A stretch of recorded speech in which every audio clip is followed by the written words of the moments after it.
I finally removed my Windows taskbar, and in this video I'll show you why I did it and how it changed my desktop.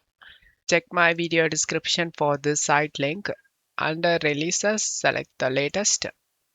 Scroll down.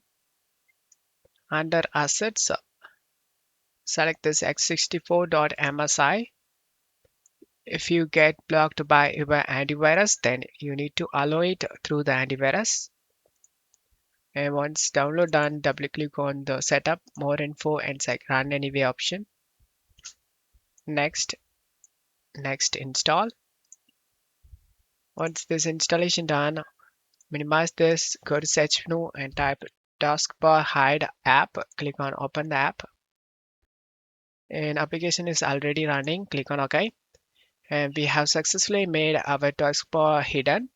If you want to bring it back, then you need to press Windows key and B key together. Just press enter to show this hidden icon. So it will show system tray icon. So if you want to make the taskbar visible again, right click on this taskbar hide and select show taskbar. And if you want to make it hidden again, just right click and select hide taskbar. And that's all you have to do. Don't forget to leave a like and subscribe for more.